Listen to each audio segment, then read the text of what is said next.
Hello बच्चों, welcome to AMT Arun maths tech में आपका स्वागत है। बेटा, जैसा कि आपको पता है, हमारी सैंपल पेपर्स की सीरीज चल रही है जो कि आपके बोर्ड एग्जाम्स में आपकी बहुत मदद करेंगे। तो सैंपल पेपर नंबर 1 जो है आपका, वो मैं करा चुका हूं। वीडियो आप जाके चैनल पे देख सकते हैं। आज हम सैंपल पेपर नंबर 2 अपना स्टार्ट करेंगे बेटा, जिसमें मैं सेक्शन फर्स्ट स्टार्ट करने वाला हूं जो कि एमसीक्यू है। ध्यान से देखेंगे, कोई डाउट होगा पूछेंगे, कमेंट कर सकते हैं आप। तो क्वेश्चन नंबर फर्स्ट है हमारा, और ध्यान रखना बेटे, ये जो आपको आपके लिए पेपर सोल्व किए जा रहे हैं, ऐसा नहीं है कि इनके जो है आंसर्स देख के आप उनको सोल्व करें। आंसर देख के इनको समझिए, उसके बाद जो है बंद करके वीडियोस को और अपने आप सोल्व करके देखिए। कहीं पर डाउट आता है तो वीडियोस को देखिए दोबारा। ऐसे प्रैक्टिस होगी, प्रैक्टिस ऐसे बिल्कुल नहीं होगी। सामने मोबाइल चल रहा है, अच्छा ये स्टेप तो साथ साथ उतर रहा है, बिल्कुल भी नोट करेंगे ऐसे तो नहीं होगा। ओके, तो क्वेश्चन नंबर 1 है हमारा, एमसीक्यू है बेटा। ध्यान रखना, हम एमसीक्यू कर रहे हैं अभी, तो ध्यान से देखेंगे, टाइम वेस्ट ना करते हुए। क्वेश्चन नंबर फर्स्ट है। क्वेश्चन नंबर फर्स्ट में बोला है कि मेरे पास 2025 एक नंबर है। मेरे पास एक ये नंबर है, अगर मैं इसकी फैक्टराइजेशन करूं तो जो 3 आएगा तो उसके एक्सपोनेंट कितने होंगे। एक्सपोनेंट का मतलब होता है पावर्स कितनी होगी। तो 3 की पावर बतानी है, फैक्टर करना स्टार्ट करते हैं। जो क्वेश्चन है मैं यहां नोट नहीं करा रहा हूं, वीडियो स्टार्ट करेंगे, देखेंगे, क्वेश्चन आपको अटैच मिलेंगे, वहां से क्वेश्चन को देखना है। ओके, तो यहां पर हम करना स्टार्ट करते हैं। ये है आपका 2025, और बेटा मैंने इसके फैक्टर्स किए 5 से स्टार्ट कर लेता हूं, बिकॉज पीछे 5 है। 5 4 20, 0 5 5 25, 5 8 40, 5 1 देन 3 से 3 2 6, 3 7 ये आपका आ गया 3 9 ये आ गया 3 3 और ये आपका आ गया 3 1 3। तो यहां पर 3 कितने टाइम्स दिखाई दे रहे हैं आपको? 4 टाइम्स। तो इसका मतलब जो 3 की पावर है वो कितनी होगी यहाँ? 4। तो एक्सपोनेंट आपसे पूछे गए थे, एक्सपोनेंट जो आपके आ गए ऑफ 3 वो आपके 4 है। एक्सपोनेंट ऑफ 3 मतलब 3 की पावर क्या है? 4 है, ये आपका आंसर है। तो ऑप्शन नंबर जो इसमें बन रहा है बच्चों, हम देख लेते हैं। ऑप्शन नंबर इसमें डी बन रहा है, ये डी ऑप्शन है बेटा। समझ आ गया क्वेश्चन? समझ आया? ओके, इजी क्वेश्चन था। आगे बढ़ते हैं। क्वेश्चन नंबर सेकंड बोला गया है यहां पर कि 2024x plus 2025y equals to 1 है। उसके बाद इसमें बताया गया है कि 2025x एंड ये आपका आ गया प्लस 2024y इक्वल्स टू -1 है। आपको जो फाइंड करना है, यहां लिख रहा हूं मैं, देखिए ध्यान से, आपको फाइंड करना है यहां पर x माइनस वाई। तो x माइनस वाई तो फाइंड तभी होगा ना बेटा जब आपके पास x और y की वैल्यूज होगी। तो हम क्या करेंगे यहां पर? देखने में तो बहुत बड़ा लग रहा है क्वेश्चन, या तो जो आप अपना डायरेक्ट मेथड अपना यूज कीजिए। तो इसमें जो एक ट्रिक बताई थी लास्ट टाइम पे, जब नंबर सेम हो, x के साथ y में आ जाए, y के साथ x में, क्या बताए थे भाई? तो तरीका ये होता है, या तो इनको आप ऐड कर लो, पहले ऐड करोगे, ये आपका आ गया, ये आपका ऐड करके 0 आ गया बच्चों। अब यहां पर ऐड करूंगा मैं, तो ये y का y हो गया हमारा, ये आ गया आपका 9, ये आ गया 2 2 4 0 4, प्लस का प्लस, ये आ गया आपका x, और यहां पर अगर मैं करूंगा बच्चों तो ये आपका आ जाएगा जी 9 4 0 4। सेम है दोनों? सेम है या नहीं है? तो यहां पर जो है सेम है आपके। तो आप देख सकते हैं जी, यहां पर मैं अगर यहां से 4, अगर मैं यहां से एक चीज और कर सकता हूं, कॉमन लेके इधर फिनिश कर दूं, x प्लस वाई है, x माइनस वाई पूछा गया है, बट है ना, x माइनस वाई पूछा गया है। चलो सेकंड इक्वेशन बना लेते हैं। इक्वेशन फर्स्ट आ गई, इक्वेशन फर्स्ट आ गई हमारी। ऐड करने के बाद अब सब्ट्रैक्ट कर लेते हैं। Now subtract the equations. तो इक्वेशंस दोबारा लिखिए। 2024x plus 2025y equals to 1। ये आ गया 2025x plus 2024y equals to -1। ये आपकी यही इक्वेशंस लिखी है मैंने, दोनों जो गिवन थी। अब दोनों को जब सब्ट्रैक्ट करूंगा तो साइन चेंज होंगे ना, माइनस माइनस और ये प्लस। तो ये तो 2 आ गया आपका। यहां मैं माइनस करूंगा तो क्या आ जाएगा बच्चों? y आ गया। और यहां माइनस करूंगा अगर मैं, तो ये आपका माइनस का x आ जाएगा। एक इक्वेशन ये बन गई, एक ये बन गई। अब ध्यान से देखो, इस इक्वेशन को छोटा करने के लिए क्या कर रहा हूं मैं, यहां से मैंने 4 0 4 9 कॉमन लिया, x plus y equals to 0 हो गया ना। अब ये इधर आके फिनिश हो गया, तो x plus y equals to 0, इसको इक्वेशन फर्स्ट मान लिया, इसको इक्वेशन सेकंड मान लिया, दोनों को ऐड कर देता हूं, एक्स वाई आ जाएगा। Now add equation first and second. यहां मैं समझा रहा हूं, उसमें थोड़ा टाइम लग रहा है कैलकुलेशन में, वहां आप करोगे फटाफट तो आपका आ जाएगा। तो इक्वेशन फर्स्ट है x plus y equals to 0, ये है बेटा आपकी minus x plus y equals to 2। दोनों को ऐड कर रहा हूं इसलिए साइन चेंज नहीं होंगे, ये कैंसिल हो गया, ये आ गया 2y equals to 2 and y equals to 2/2, कितना आ गया 1। उसके बाद now put y in equation first. Equation first हमारी ये थी x plus y equals to 0, x का x, y की जगह बेटा 1 आ गया इक्वल्स टू 0, और x कितना आ गया आपका -1। बताना क्या था क्वेश्चन में, x माइनस वाई की वैल्यू, तो x माइनस वाई क्या आएगा, x की जगह माइनस का 1 आ गया, माइनस का माइनस, y की जगह क्या आ गया 1, माइनस माइनस, तो माइनस का 2 आंसर आ रहा है। ऑप्शन है इसके अंदर, देखते हैं, बिल्कुल ऑप्शन नंबर बी आपका बन रहा है बेटा, यहां पर ऑप्शन नंबर बी आपका बन रहा है। एक बार समझ आया, मैं एक बार दोबारा रिपीट कर रहा हूं जिन बच्चों ने फर्स्ट टाइम किया ये, जब कभी भी आपको दो इक्वेशन देना और पहली इक्वेशन में जो x के साथ नंबर है वो y के साथ हो, और पहली इक्वेशन में जो y के साथ नंबर है वो x के साथ हो, तो ये होता है आपका ऐड एंड सब्ट्रैक्शन रूल। एक बार दोनों को ऐड करके एक इक्वेशन बना लो, एक बार दोनों को सब्ट्रैक्ट करके एक इक्वेशन बना लो, और जो इक्वेशन बन के सामने आए उनको इक्वेशन 1 और इक्वेशन 2 लेट करके बच्चों, और उनको एलिमिनेट करो, इक्वेशन छोटी हो जाएगी, आंसर आ जाएगा एक्स वाई का। क्लियर है सभी का, है समझ में? कोई डाउट है तो पूछ लो दोबारा। No doubt. Okay, question number 4 पे आ रहे हैं बेटा, देखिए ध्यान से।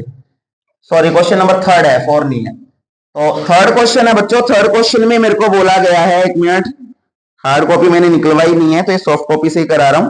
The number of the polynomials having -2 and 5 as the zeros. आपको बताना है कि नंबर ऑफ पॉलिनोमियल्स कितने होंगे, जिसका आपको बताना नंबर ऑफ पॉलिनोमियल्स कितने होंगे जिसका अल्फा -2i और जिसका बीटा 5i। तो कितने हो सकते हैं बोलो? ऑप्शन है आपको, मैं ऑप्शन देता हूं 1 2 3 इनफाइनाइट, 1 2 3 इनफाइनाइट। ध्यान से सोच के बताना, इनफाइनाइट होंगे। क्यों होंगे इनफाइनाइट?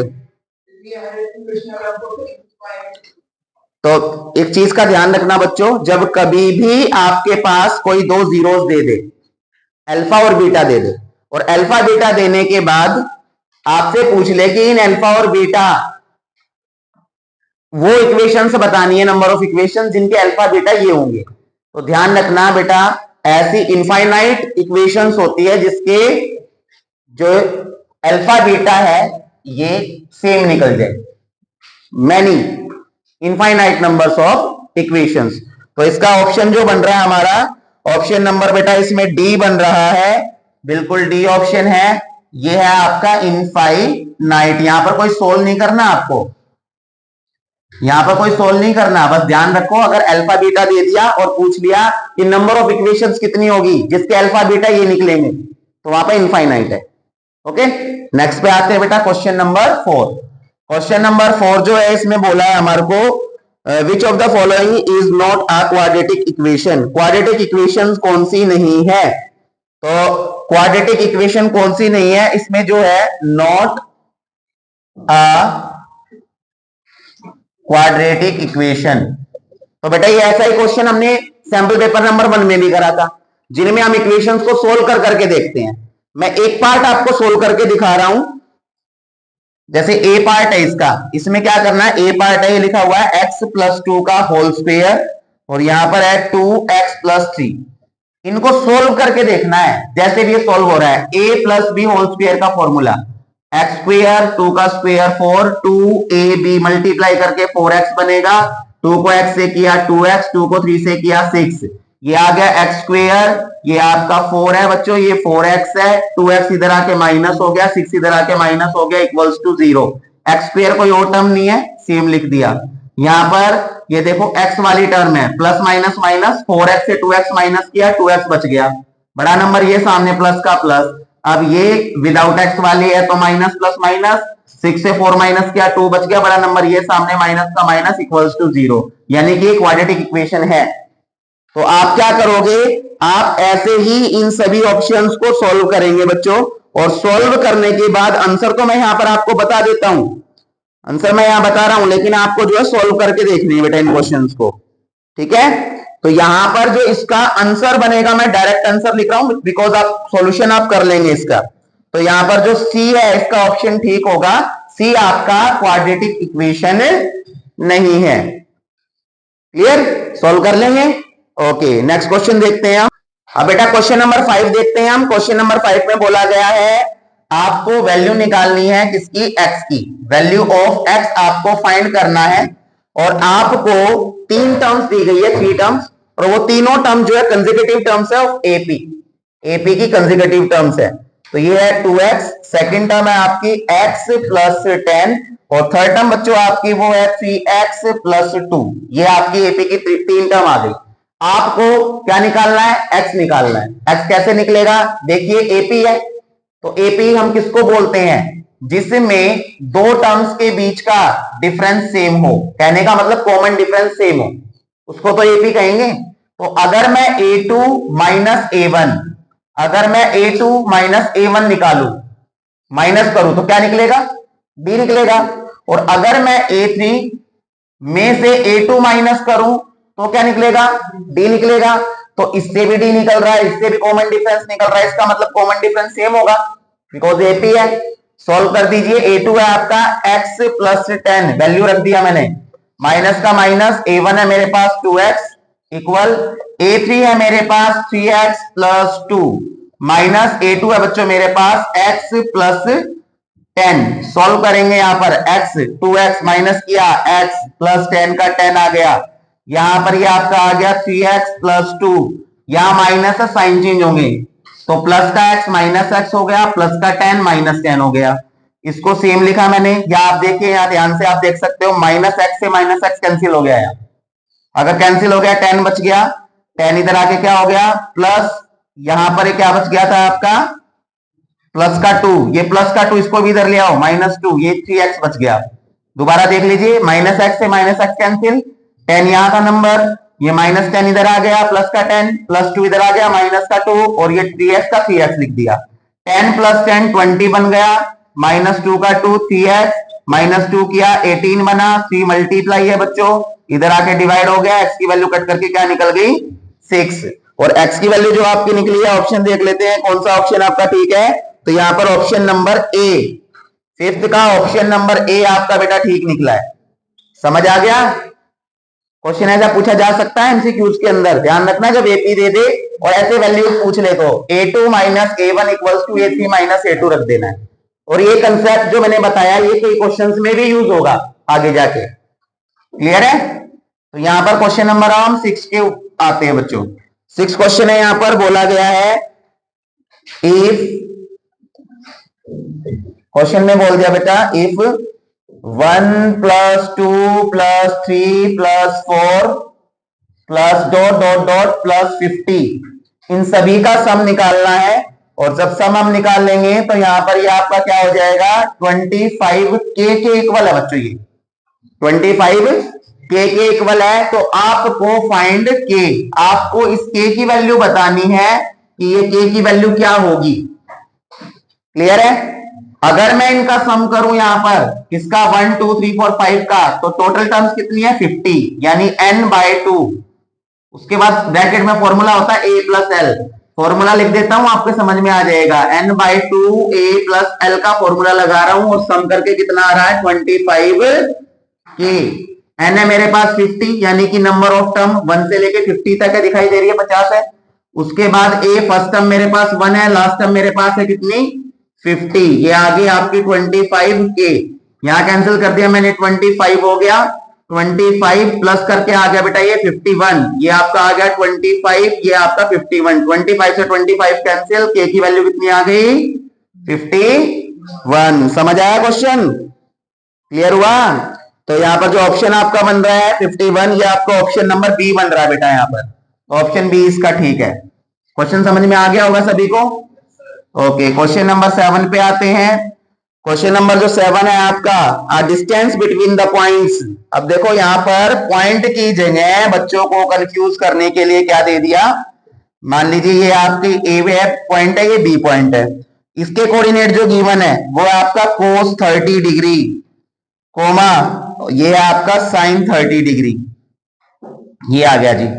उसके बाद इसके जो आपके कोऑर्डिनेट गिवन है वो है बेटा cos 60 डिग्री, और यहां दे दिया माइनस sin 60 डिग्री। क्वेश्चन समझ में आ गया? यहां पर नंबर्स की जगह आपको ट्रिग्नोमेट्री आइडेंटिटीज दे दी, रेशियोज दे दिए, तो आपसे पूछ लिया यहां पर ए बी का डिस्टेंस निकालो कितना होगा।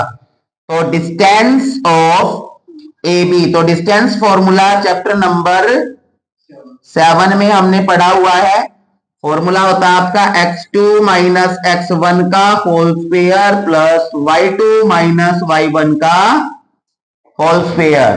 अब यहां पर जी आपका x1 y1 x2 y2 है क्या, तो ये आपका x1 मान लिया मैंने, जो मैं यहाँ पर रेड पेन से शो कर रहा हूं उसको लेट कर लेंगे, ये आपका x1 है, ये y1 है, ये बच्चों आपका x2 है, और ये आपका y2 आ गया। अब यहां पर देखिए x2 यानी कि cos 60 डिग्री में से माइनस करेंगे cos 30 डिग्री, और स्क्वायर लगा हुआ है इसलिए स्क्वायर, प्लस का प्लस y2, तो y2 है मेरे पास माइनस sin 60 डिग्री, माइनस का माइनस, y1 है बेटा मेरे पास sin 30 डिग्री, और होल स्क्वायर का होल स्क्वायर यहां पर भी लगा हुआ है। समझ आ गया यहाँ? तो यहाँ पर आइडेंटिटी नहीं लगानी है आपको कि कभी a माइनस बी का होल स्क्वायर लगा दो, नो, वैल्यूज रखिए इनकी। तो यहां वैल्यूज रखूंगा, दिखाई दे रहा है सभी को, क्लियर है? तो यहां पर जो है हम cos 60 की वैल्यू बताओ कितनी होती है, 1/2, 1/2 हमने वैल्यू रख दी थी 60 की 1/2। उसके बाद माइनस का माइनस cos 30 की √3/2।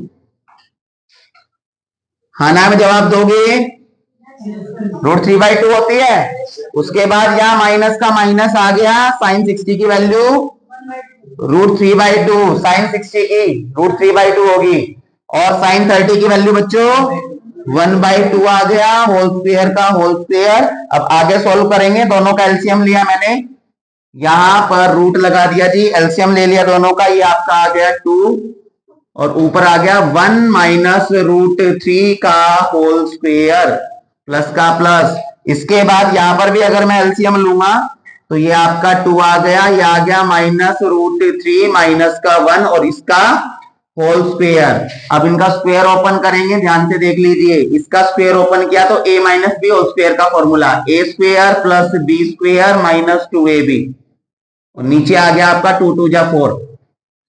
ठीक है, देखो आइडेंटिटी लगाई मैंने, a स्क्वायर 1 का स्क्वायर 1, b स्क्वायर √3 का स्क्वायर 3 आएगा, रूट कट जाएगा, और माइनस 2 मल्टीप्लाई a, 2 1 जा 2, और 2 को मैं √3 से करूंगा 2√3।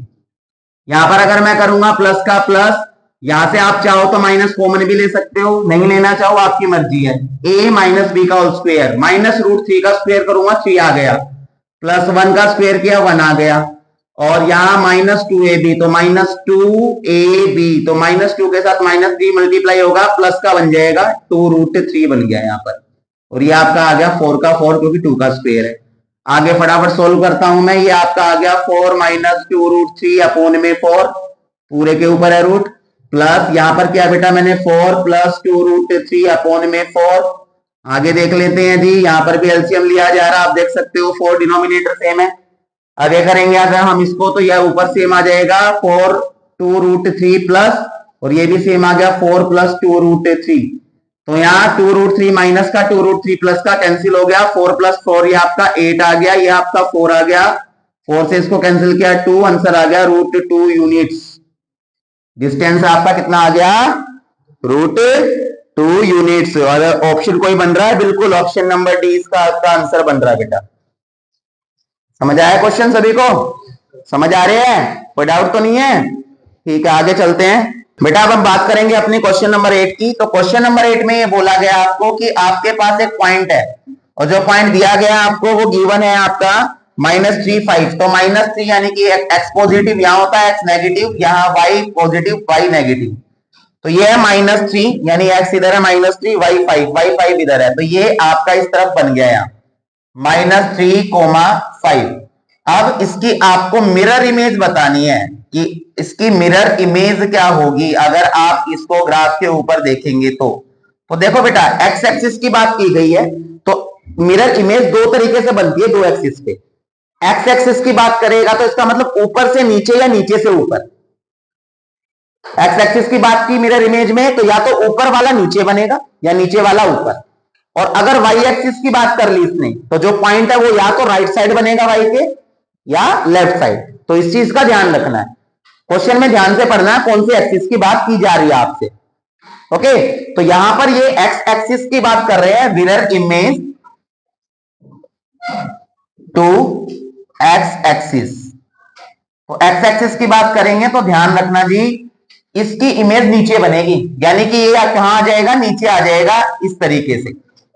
ठीक है, अब ध्यान से देखो, अगर ये यहाँ इस थर्ड क्वाड्रेंट में आ गया तो यहाँ एक्स भी नेगेटिव होता है और यहाँ वाई भी नेगेटिव होता है। तो इसका मतलब इसका आंसर क्या आ गया? 3, -3, -5। समझ आया सभी को? तो यहां पर जो ऑप्शन बन रहा है ऑप्शन नंबर सी हमारा बन रहा है। क्लियर? एक्सिस की बात समझ में आ गई जो मैंने जिस तरीके से बोला। ओके, अब क्वेश्चन नंबर 9 की बात करेंगे। क्वेश्चन नंबर 9 जो है बच्चों, क्वेश्चन नंबर 9 में ध्यान से देखिए, आपको ट्राइंगल गिवन है ABCDEF। ध्यान से देखो, मैं ट्राइंगल बना रहा हूं और जिस तरीके से मैं ट्राइंगल बनाऊंगा पहला उसी तरीके से नेमिंग दूसरे की भी करूंगा। दूसरे की नेमिंग ऐसे क्यों करूंगा? क्वेश्चन में साफ बोल रखा है कि ABC। अब ये ऐसे लिखा ना ABC, तो इसको भी ऐसे लिख लो DEF। और ध्यान से पढ़ना है, क्वेश्चन कई बार DFE भी दे देता है बच्चे को कंफ्यूज करने के लिए। तो यहां पर ABCDEF दोनों सिमिलर ट्राइंगल है। सिमिलर ट्राइंगल में बोला गया है AB/EF, AB/EF, यानी इस साइड का रेशो इसके साथ इक्वल है AC/DE, AC/DE इसके साथ इक्वल है, यानी ये अपॉन ये AB/EF क्वेश्चन में गिवन है इक्वल है किसके? AC/DE के। तो आपसे पूछ लिया गया कि कौन सा ट्राइंगल मैं इन दोनों ट्राइंगल्स के अंदर सेलेक्ट करूं जिससे ये कॉन्ग्रुएंट जो सिमिलरिटी रूल की प्रॉपर्टी पूरी करे। कॉन्ग्रुएंट करना आता है ना, कॉन्ग्रुएंसी रूल पढ़े ना इन क्लास में। तो आपको बताया गया था कि जितने भी कॉन्ग्रुएंट ट्राइंगल्स होते हैं ना वो सारे क्या होते हैं? सिमिलर। जिसको कॉन्ग्रुएंसी याद है उसको सिमिलरिटी आसानी से आ जाएगी, कोई बड़ी बात नहीं है। फर्क सिर्फ ये होता है कि कॉन्ग्रुएंसी में हम इक्वल करते हैं साइड में साइड को, यहां इसमें क्या होता है, यहां पर जो हम साइड के रेशियोज को इक्वल करते हैं। तो यहां पर ये साइड अपॉन ये साइड आ रही है, यहां पर ये साइड अपॉन ये साइड आ रही है। तो दोनों साइड के बीच का एंगल कौन से वाला? यहां पर मैं बात करूं एंगल ए की, यहां बात करूं मैं एंगल ई की। अगर एंगल ए ई के इक्वल हो जाए, एंगल ए ई के इक्वल हो जाए बच्चों, तो क्या side angle side, side angle side की यहां पर प्रॉपर्टी नहीं बन सकती है? तो आपसे वो एंगल पूछा गया था जिसको इक्वल करना है और ऑप्शंस जो दिए गए थे वो भी एंगल्स के दे रखे थे। तो एंगल ए ई के इक्वल होना चाहिए, ये आपका ऑप्शन नंबर बी था और ये आपका आंसर आ गया। आया समझ में क्वेश्चन? आपको दो सिमिलर ट्राइंगल दिए गए थे, उनकी साइड्स के रेशियो इक्वल गिवन थे और रेशियो इक्वल गिवन थे, तो आपको एंगल बताना था कि कौन सा एंगल लूं ताकि साइड एंगल साइड प्रॉपर्टी पूरी हो जाए या कोई और अदर सिमिलरिटी रूल की प्रॉपर्टी पूरी हो जाए। क्वेश्चन समझ आया सभी को? ओके, नेक्स्ट क्वेश्चन पे आते हैं बेटा हम। क्वेश्चन नंबर 10 है हमारा, क्वेश्चन नंबर 10। तो 10th क्वेश्चन में यहां पर फिगर बनी हुई है, मैं फिगर बना देता हूं फटाफट। ये एक ट्राइंगल बना हुआ है जिसकी नेमिंग की गई है ABC और साइड दिया गया है यहाँ पर 3 सेंटीमीटर, इसकी ये साइड है 5 सेंटीमीटर और ये साइड है बेटा इसकी 4 सेंटीमीटर। साथ ही साथ एक दूसरा ट्राइंगल बना हुआ है जो थोड़ा सा बड़ा है इसके, और जो नेमिंग की गई है PQR की गई है, PQR, और जो साइड दी गई है वो 10 सेंटीमीटर की गिवन है क्वेश्चन में। क्वेश्चन में बताया गया है दोनों जो ट्राइंगल है वो कैसे है, सिमिलर ट्राइंगल है। सिमिलर का साइन मैंने लगा दिया बीच में। तो आप यहां पर बताएंगे कि जो PQR ट्राइंगल है, the perimeter of the PQR, इसका पेरीमीटर बता दो। आपको बताना है पेरीमीटर ऑफ ट्राइंगल PQR, ये आपको फाइंड करना है। लेकिन बच्चों मैं पेरीमीटर तो तभी बता पाऊंगा ना जब मेरे पास इसकी ये साइड्स होगी। तो साइड निकालेंगे कैसे? क्वेश्चन में क्या बोला गया है कि दोनों ट्राइंगल कैसे हैं, सिमिलर है। तो मैं क्या करता हूं, इस वाली साइड को इसके रेशियो में, इस वाली साइड को इसके रेशियो में, और इस वाली साइड को इसके रेशियो में इक्वल मानता हूं क्योंकि सिमिलर है। तो ट्राइंगल ABC सिमिलर है ट्राइंगल PQR के क्वेश्चन में गिवन है।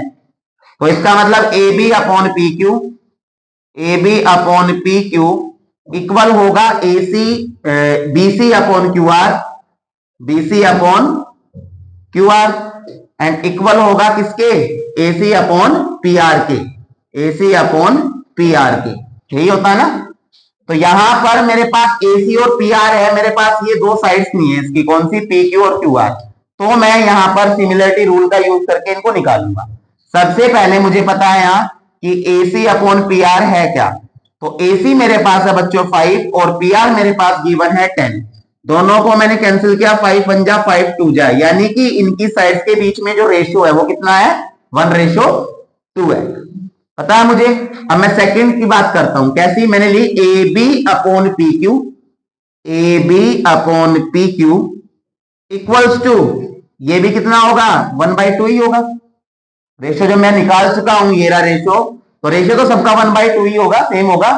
अब AB मेरे पास 3 है, PQ मेरे पास नहीं है, ये आ गया 1/2, क्रॉस मल्टीप्लाई की, PQ 1 जा PQ, और ये आ गया आपका 3 2 जा 6, यानी कि जो PQ आपका कितना आ गया बच्चों, 6 सेंटीमीटर आ गया, ये मैंने लिख दिया 6 सेंटीमीटर। उसके बाद अगर मैं बात करूं सेकंड साइड की, तो सेकंड साइड जो है मेरे को निकालनी है कौन सी, BC QR। तो BC अपॉन QR, अब BC अपॉन QR लूंगा तो रेशियो तो सेम ही रहेगा 1/2, क्योंकि तीनों साइड का रेशियो सेम होता है। तो 1/2, BC का BC 4 आ गया हमारा, QR मेरे पास नहीं था, QR लिख दिया, ये आपका आ गया 1/2, क्रॉस मल्टीप्लाई करेंगे, आपका QR 1 जा QR एंड 4 2 जा 8, तो QR आपका कितना आ गया जी, आपका ये आपका आ गया बच्चों 8 सेंटीमीटर। अब आपको निकालना है क्या, पेरीमीटर।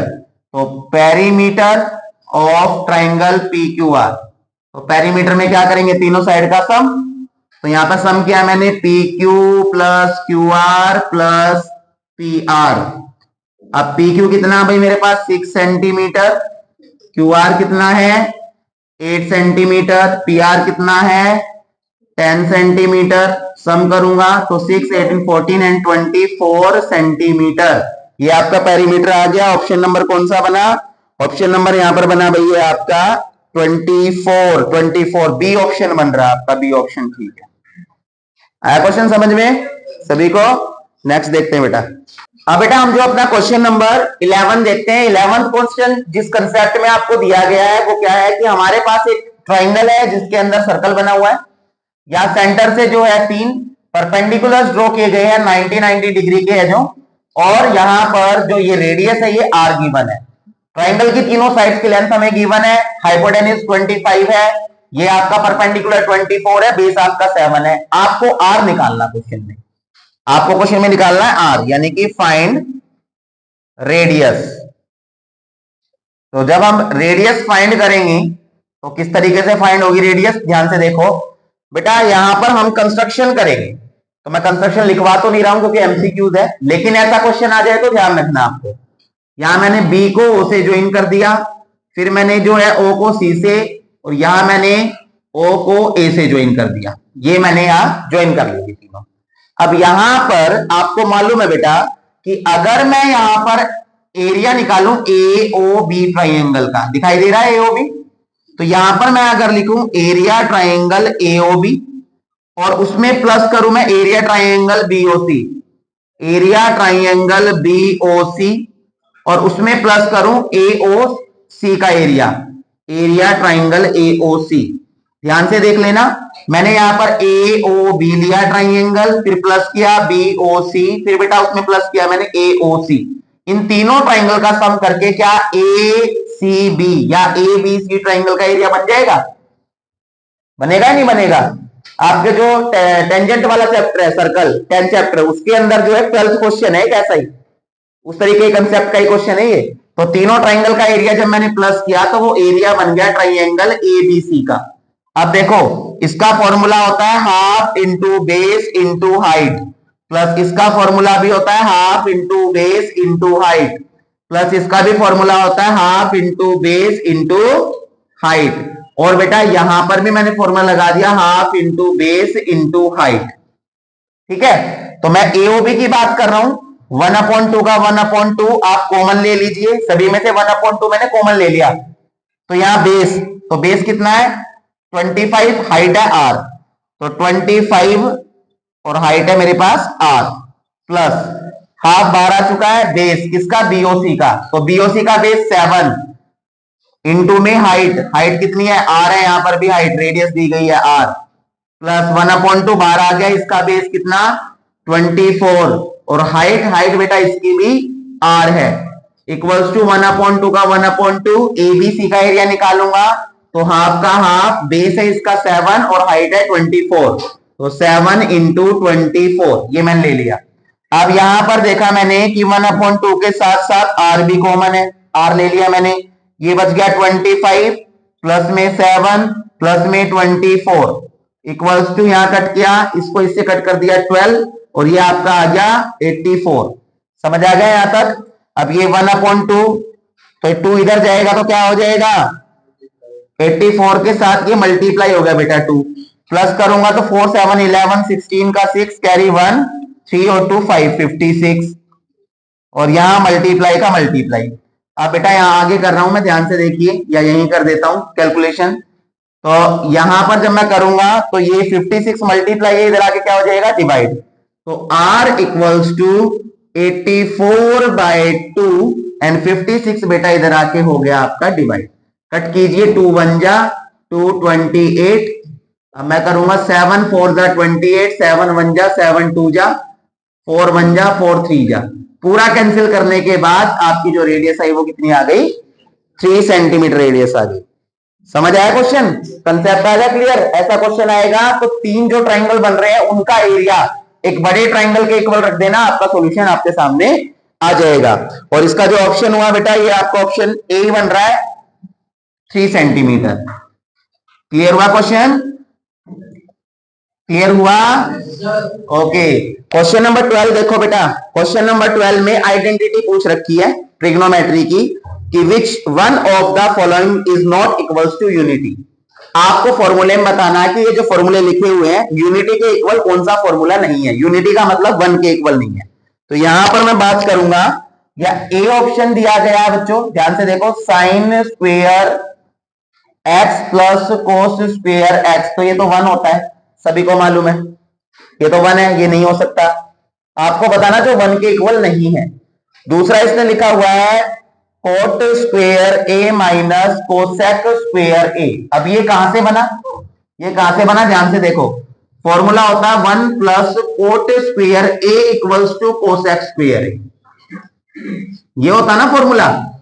अब अगर मैं 1 को यहीं रखूं तो कोसेक स्क्वेयर ए, कोट इधर आके क्या होना था माइनस, तो यानी कि ऑप्शन में अगर होता ना कोसेक स्क्वेयर ए माइनस कोट स्क्वेयर ए तो 1 बनता, बट यहां क्या है कोसेक नेगेटिव दे दिया, कोट पॉजिटिव दे दिया, तो यही आपका आंसर है कि जो 1 के इक्वल नहीं होगा, यही आपसे पूछा गया था, आगे सोल्व करने की जरूरत नहीं है।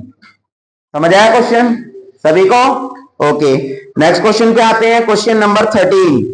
तो क्वेश्चन नंबर 13 में जो पूछा गया है बेटा, यहां बता दिया consider the following frequency distribution upper limit of median.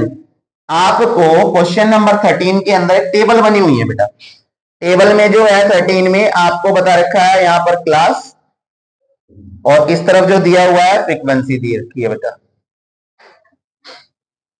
तो यहां पर ये आपका आ गया 0 to 5 11 है, उसके बाद यहाँ पर 5 to 10 गिवन है, then 10 to 15, 15 to 20 and 20 to 25, और यहाँ नंबर 11, 12, 13, 9, 11। आपको मीडियन निकालना है। तो मीडियन का फॉर्मूला क्या होता है, याद है? क्या होता है? हाँ, वेरी गुड। कम्युलेटिव फ्रीक्वेंसी वाला फॉर्मूला होता है। तो यहाँ पर आपको CF निकालना है। CF निकालना आता है सभी को? 11 का 11 प्लस करूंगा 23 प्लस किया 13, 36, 36 में आया 4 तो 45, और ये आ गया आपका 56। सही किया प्लस? चेक कर लो, 1 2 3 6 और 15 16, कैरी 1 2 3 4 5, बिल्कुल ठीक है हमारा। ये और ये सेम आने चाहिए। अब इसमें जो सबसे बड़ा नंबर है वो आपका क्या हो गया बच्चों? F हो गया। F के सामने से ऊपर वाला जो नंबर है वो आपका CF हो गया। F के सामने जो क्लास इंटरवल है आपका वो L हो गया। और H कितना है इसके अंदर डिफरेंस? 5 का। फटाफट जो है हम क्या करेंगे, मीडियन का फॉर्मूला यहां पर होता है L plus N by 2 minus CF upon F into H। L मेरे पास 10 है प्लस N 56 है बाय 2 माइनस CF मेरे पास 23 है, F 13 है, H बेटा मेरे पास 5 है। ये आ गया 10, यहाँ 2 से कैंसिल किया 28 आ गया, 28 से 23 गया 5, ये आ गया 13 इंटू 5। तो यहां इसको पहले सोल्व कर लीजिए। 5 5 25 बाय 13 सोल्व करेंगे 10, 13 में देखो 11.9 किसकी है? 10 और 15 के बीच में। तो अपर लिमिट क्या हो गई इसमें? तो 15 हो गई। ऑप्शन में देख लेते हैं कौन सा बन रहा है हमारा। तो ऑप्शन हमारा जो इसके अंदर बन रहा है, आंसर चेक भी करेंगे साथ साथ, 13। तो 13 का आंसर हमारा बिल्कुल ठीक है बेटा। 11.9 जो है आपको क्या करना होता है मीडियन निकालने के बाद, ध्यान से देखिए कि 11.9 इस इंटरवल के बीच में आ रहा है। तो 11.9 आ रहा बेटा हमारा, वो आ रहा है किसके बीच में? मैं यहां पर जो थोड़ा सा रब कर देता हूं, ये इनके बीच में आ रहा है 11.9, और 11.9 जो आ रहा है तो यहां पर अपर लिमिट, तो ये होती है अपर लिमिट, ये होती है लोअर लिमिट। तो अपर लिमिट क्या आ रही है यहाँ? 15। तो आपसे पूछा गया था अपर लिमिट ऑफ मीडियन। तो अपर लिमिट ऑफ मीडियन जो आपकी बच्चों वो आपकी कितनी आ गई? 15। और ऑप्शन नंबर सी ऑप्शन आपका ठीक है।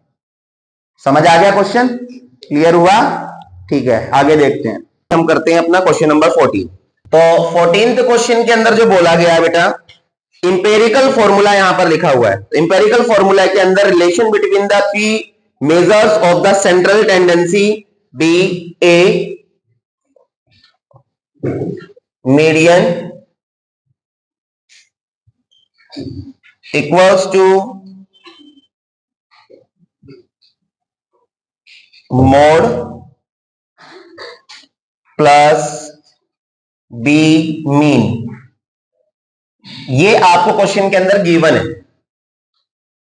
आपने इंपेरिकल फॉर्मूला पढ़ा हुआ है, तो जो इंपेरिकल फॉर्मूला जो होता है बेटा वो मैं आपको लिख के बताता हूं। ए, तो जो ए है यहां पर इसकी जगह होता है आपका 3 मीडियन मॉड प्लस बी की जगह 2 मीन। तो अगर मैं दोनों को कंपेयर करूं तो ए मेरा क्या आ गया बच्चों? 3, और बी मेरा यहां पर क्या आ रहा है?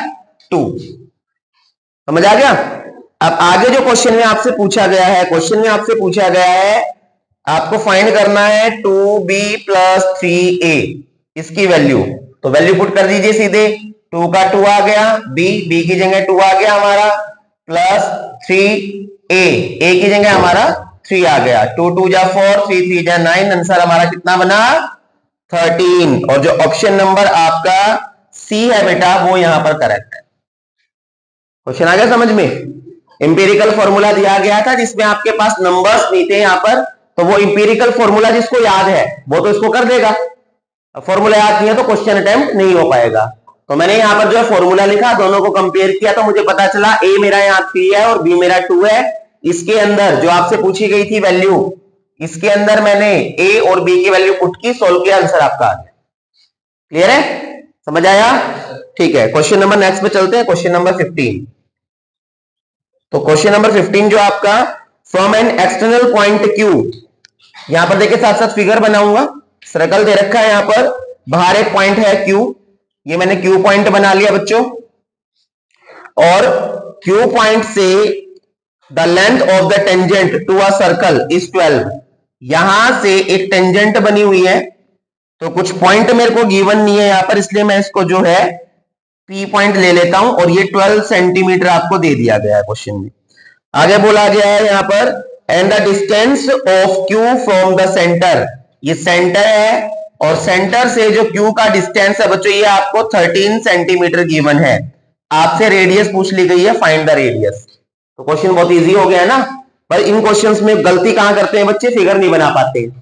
तो ध्यान से आपको पढ़ना, ध्यान से फिगर बनानी है। आपको पता है टेंजेंट रेडियस जहां मिलेगी 90 डिग्री का एंगल बनेगा, तो QPO, ट्राइंगल QPO, इसमें क्या कर देंगे हम, PGT लगा देंगे, पाइथागोरस थ्योरम।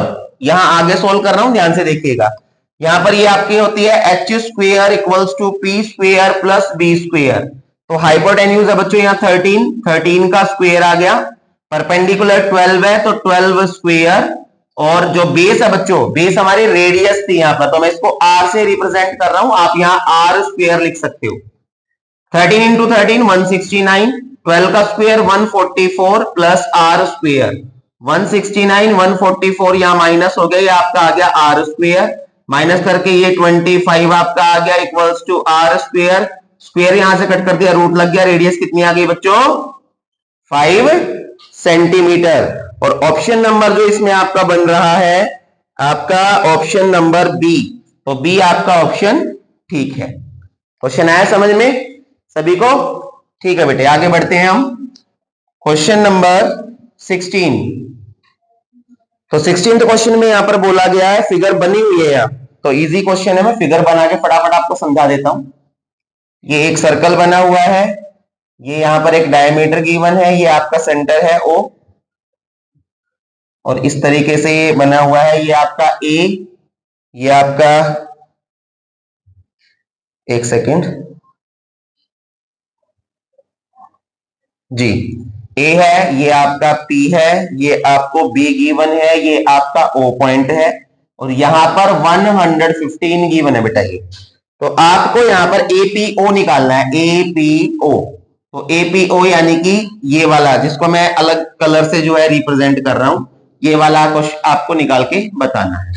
तो आपको मालूम है बेटा कि यहां पर ये वाला जो एंगल है ये 90 डिग्री का है, टेंजेंट और रेडियस है या नहीं है, इसको मैं लीनियर पेयर से निकालूंगा, तो इस एंगल का नाम है AOP। सॉल्व कर रहा हूं सीधे, मैंने लिखा एंगल AOP, और इसके साथ मैं प्लस कौन सा करूंगा, 115 प्लस क्या, दोनों 180 डिग्री आ जाएंगे बाय लीनियर पेयर से। ठीक है, ये आपका AOP का AOP 180 का 180, 115 इधर आके माइनस हो गया बेटा, और जब मैं माइनस करूंगा यहां पर तो ये आपका बच जाएगा कितना, 65। क्लियर? तो ये वाला जो एंगल आपका 65 मैंने निकाल लिया। अब ट्राइंगल देखो APO ट्राइंगल के अंदर, या इसमें एक प्रॉपर्टी और भी यूज हो सकती थी, मैं इसके बाद वो आपको बताऊंगा। तो यहां पर मैंने लिया ट्राइंगल APO, तो इन ट्राइंगल APO, और APO के अंदर ये 90 डिग्री है, ये 65 है, ये आपका APO एंगल है। तो लिख लेते हैं यहां पर एंगल APO, ये वाला, इसका नाम लिखूंगा PAO, और इसका नाम लिखेंगे AOP। और ट्राइंगल के तीनों एंगल का सम कितना होता है, 180 degree by angle sum property. समझ आ रहा है? तो ये आपका आ गया। अब APO मेरे पास नहीं है, ये मेरे को निकालना है। PAO 90 डिग्री है बच्चों, और AOB आप 65 निकाल चुके हो, 180 का 180, APO का APO दोनों को प्लस किया, ये आ गया 155, ये आ गया 180 का 180, APO का APO 180, 155 इधर आके माइनस हो जाएगा, आंसर आ जाएगा आपका 25 डिग्री। और 25 आपका जो है कौन सा ऑप्शन बन रहा है वो चेक कर लेते हैं हम। तो यहां पर ऑप्शन नंबर ए बिल्कुल ठीक है, आपका ए ऑप्शन बिल्कुल ठीक है। समझ आया क्वेश्चन सभी को? ओके, नेक्स्ट क्वेश्चन पे हम आते हैं बच्चों। Question number 17। कैलकुलेशन बिल्कुल आराम से करनी है, आपको लगता है कहीं गड़बड़ है तो ऐसे लिख के माइनस करके देख लीजिए, कोई शर्म नहीं है इसके अंदर, ठीक है ना। आगे देखते हैं हम question number 17। The circumference of the two circles are in ratio 3:4, the ratio of their areas. Circumference का रेशियो दिया है, आपको एरिया का रेशियो बताना है। तो मैं यहां पर सर्कल 1 सर्कल 2 लूंगा, तो यहां पर circumference of first circle upon में सर्कमफ्रेंस ऑफ सेकंड सर्कल। ये बेटा इनके सर्कमफ्रेंस के रेशियो मेरे को गिवन है 3:4। तो करना स्टार्ट करते हैं। सर्कमफ्रेंस ऑफ फर्स्ट सर्कल क्या होता है जी हमारा? फर्स्ट सर्कल का जो सर्कमफ्रेंस है 2 पाई, और रेडियस दोनों की अलग अलग शो करने के लिए मैं R1 का यूज करूंगा, ठीक है। और यहां पर 2 पाई, इसका R2 का यूज करूंगा, ये आपका आ गया 3/4। 2 पाई से 2 पाई कैंसिल हो गया, तो इसका मतलब क्या हुआ? इसका मतलब जो मेरी R1 है वो कितनी आ गई? 3, और R2 है मेरी कितनी आ गई बच्चों? 4। रेशियो निकाल लेते हैं अब हम निकालते हैं रेशियो ऑफ देयर एरियाज। तो एरिया सर्कल फर्स्ट अपॉन में एरिया सर्कल सेकंड। एरिया का फॉर्मूला होता है क्या? पाई R1 स्क्वायर, और ये आपका आ गया पाई R2 स्क्वायर। पाई से पाई कैंसिल, R1 था बेटा मेरे पास 3, तो 3 का स्क्वायर, और R2 था 4, तो 4 का स्क्वायर।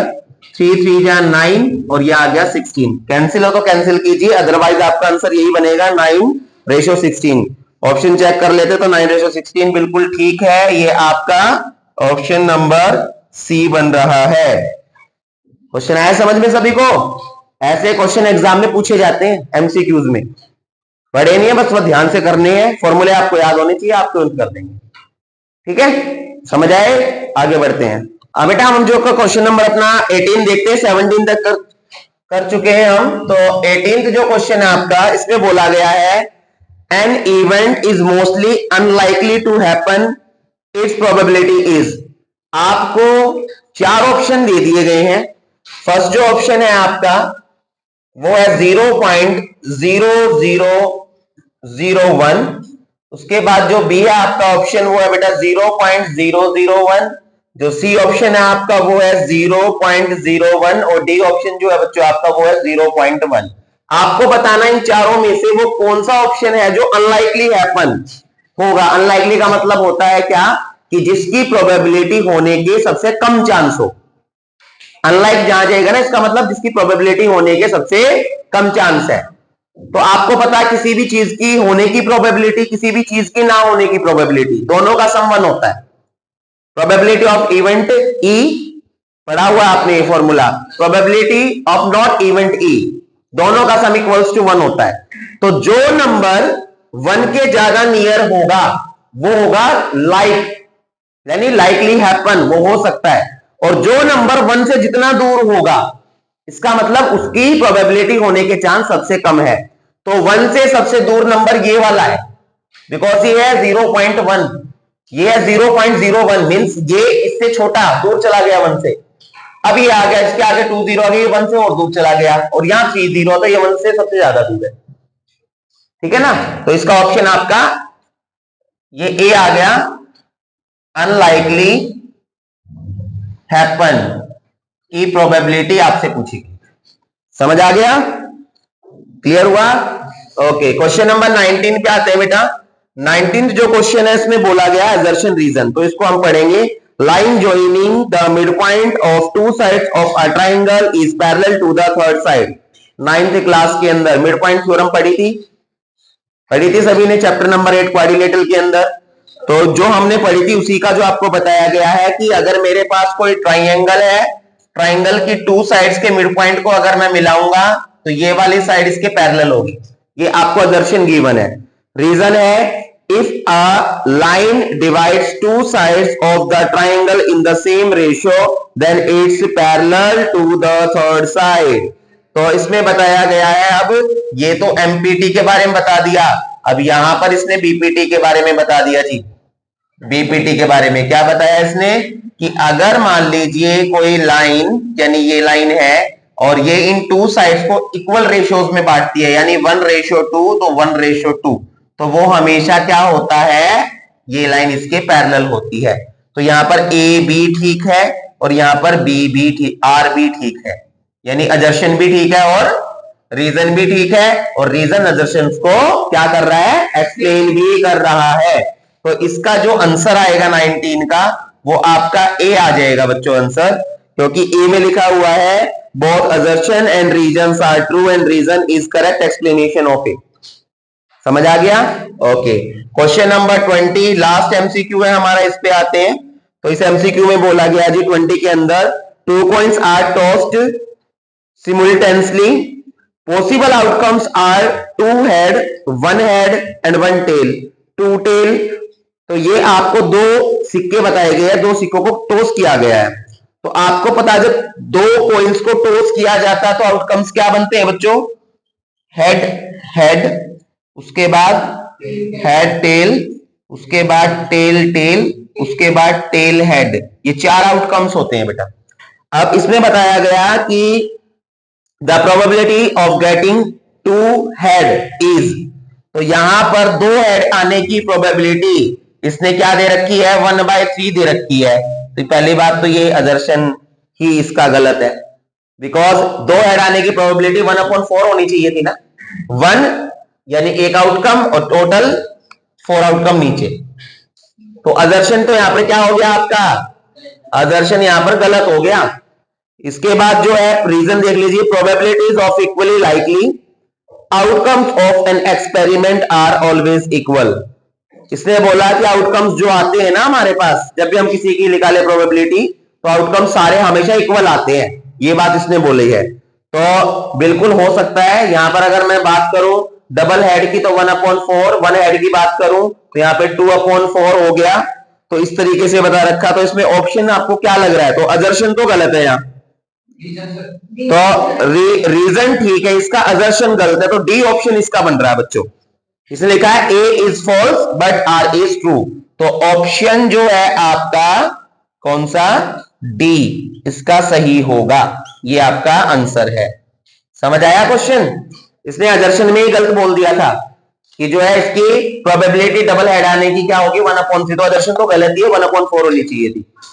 ओके ठीक, तो बच्चों हमने जो है आज ये एमसीक्यू अपने कंप्लीट किए हैं, तो इन एमसीक्यूज के ढंग से प्रैक्टिस कीजिएगा। ये बेसिक्स का जो क्वेश्चन पेपर है वो हम कर रहे हैं, बिकॉज हम दोनों मिक्स लेके चल रहे हैं, बेसिक्स भी और स्टैंडर्ड भी, क्योंकि कोई भी पॉइंट छूटना नहीं चाहिए कहीं पे भी। ठीक है, तो ध्यान से बेटा इन वीडियोस को आप देखिएगा, लाइक कीजिएगा, चैनल को सब्सक्राइब कीजिएगा, बेल आइकन को ऑन कीजिएगा, ताकि ऐसे important sample papers and questions आप तक पहुंचते रहे और फाइनल टाइम जब आप एग्जाम देंगे तो आपके पास कोई डाउट ना हो। Thank you so much.